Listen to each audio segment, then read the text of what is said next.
الحمدللہ والصلاة والسلام علی رسول اللہ۔ جوتوں پر مسح کرنے کا حکم۔ سوال کیا گیا ہے، امریکہ اور کینیڈا کے لوگ سوتی یا اون کی بنی ہوئی جرابیں پہنتے ہیں جو کہ گھٹنوں تک لمبی ہوتی ہیں، پھر ان کے اوپر جوتے پہنتے ہیں، لیکن یہ جوتے ٹخنوں سے نیچے تک ہوتے ہیں۔ تو کیا وضو کرتے ہوئے ان جوتوں پر مسح ہو سکتا ہے؟ اور اگر جوتا اتار بھی دیا جائے تو کیا وضو صحیح رہے گا؟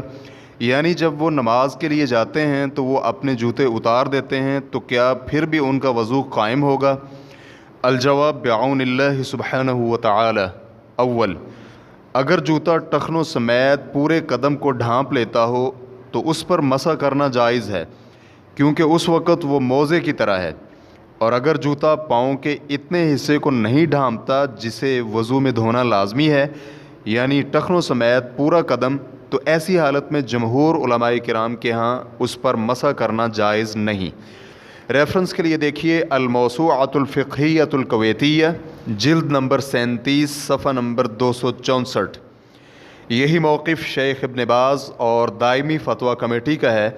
شیخ ابن باز رحمہ اللہ کہتے ہیں، موزوں اور جرابوں پر مسح کرنے کی شرائط میں یہ بھی شامل ہے کہ یہ وضو میں جس قدر پاؤں دھونا فرض ہیں، کم از کم اتنی جگہ کو ڈھانپ کر رکھیں۔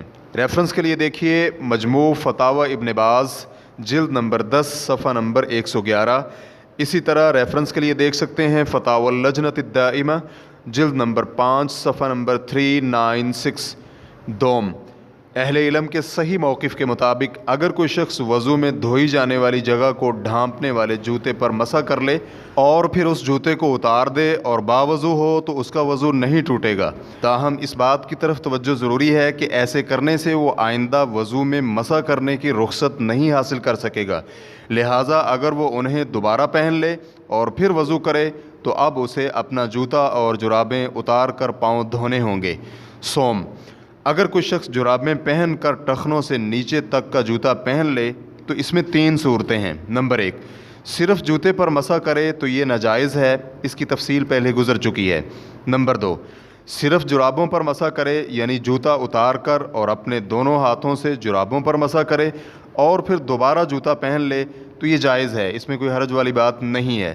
نیز ایسی صورت میں وہ جوتا اتار بھی سکتا ہے، اس سے کوئی فرق نہیں پڑتا، نہ ہی اس کا وضو ٹوٹے گا۔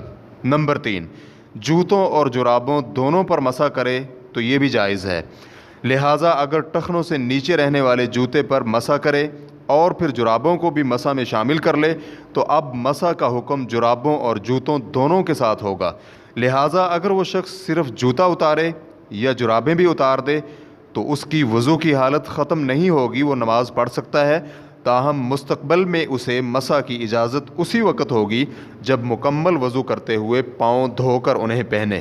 چنانچہ فتاوی اللجنۃ الدائمہ، جلد نمبر 5، صفحہ نمبر 396 میں ہے کہ وضو کرنے والا صرف جرابوں یا صرف جوتوں پر مسح کر سکتا ہے، بشرطے کہ ان سے ٹخنا ڈھکا ہوا ہو، نیز اتنے باریک بھی نہ ہوں کہ ان سے پاؤں کی جلد نظر آئے، اور اگر جوتا جرابوں کے ساتھ پہنا ہوا ہو اور وہ ٹخنوں سے نیچے تک ہو تو جوتوں سمیت جرابوں پر بھی اتنا مسح کرے جو کہ پاؤں دھونے کی جگہ کو شامل ہو جائے، اور پھر جراب اور جوتا دونوں کے ساتھ نماز پڑھے۔